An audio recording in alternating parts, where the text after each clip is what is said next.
While there are some basic paragraph settings that will apply, while you can apply some basic paragraph settings to point text, the majority of the paragraph features that you'll find inside of Illustrator are most useful when working with area text. You can find the paragraph panel by going to the window menu, scrolling down to the bottom where it says Type, and then choosing Paragraph. The paragraph panel does have additional options, so from the flyout menu here, I'll see here that it says Hide Options, which means that currently everything is now visible inside of the paragraph panel.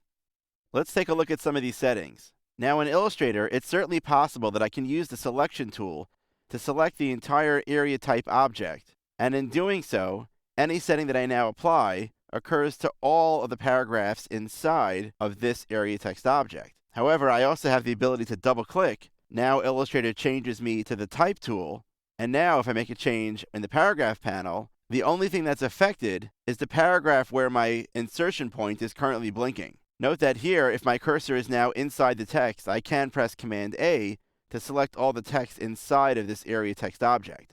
The buttons that appear across the top of the paragraph panel allow me to choose the alignment for the text inside the paragraphs.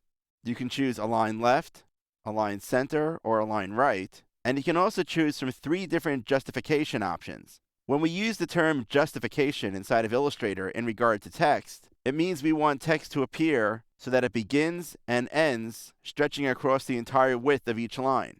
The only difference between these 3 is what happens on the last line. Does that last line get aligned to the left, to the center, or to the right? There is an option here called Full Justification, although in many cases you might not get the appearance that you're looking for. Speaking of these justification options, I'll go back to this one over here, Last Line Aligned Left. It's important to realize that in order for Illustrator to actually space out the text and make it appear straight on both the left and the right sides of the paragraph, it needs to add extra space in between each of the words to make that happen. If you take a look at the flyout menu inside of the Paragraphs panel, you'll see that you can choose something called Justification, which allows you to determine minimum, desired, and maximum amounts for word and letter spacing. Perhaps more importantly though, in the same flyout menu, you'll see an option here for something called Adobe Single Line Composer or Adobe Every Line Composer. A composer is a technology that Illustrator uses in order to flow text across a paragraph, taking into account things like point size, the justification settings, the width of your text frame, and hyphenation libraries. Illustrator figures out how many words should appear on each line. When using the Adobe Single Line Composer, Illustrator analyzes the paragraph one line at a time and determines how the text should be spread out across that paragraph. Because Illustrator only looks at each line by itself, there could be times where you'll have odd spacing occur when setting justified copy.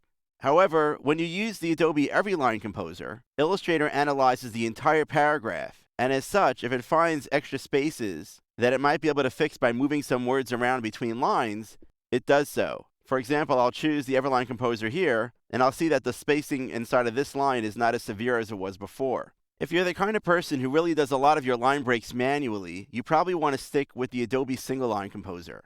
However, if you're just looking to set some type quickly and have it look pretty good in the process, you can choose the Adobe Every Line Composer, and you'll get some pretty good results. Just keep in mind that if you try to add manual line breaks when using the Every Line Composer, you may have a bit more of a hard time. Remember that in any paragraph, you can always choose between these 2 different composers. Let's take a look at some of the other settings inside of the paragraph panel. You have the ability to specify indents on both the left and the right side of your paragraph.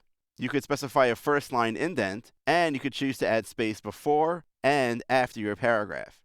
For me, one of the most handy settings inside the paragraph panel is the hyphenate button. With a simple click of the mouse, you could choose to either turn on hyphenation or turn it off. Again, as you're working inside of Illustrator, you can always access these paragraph settings directly from the control panel just by clicking on the word paragraph right here. It will appear anytime that you have some kind of text object selected.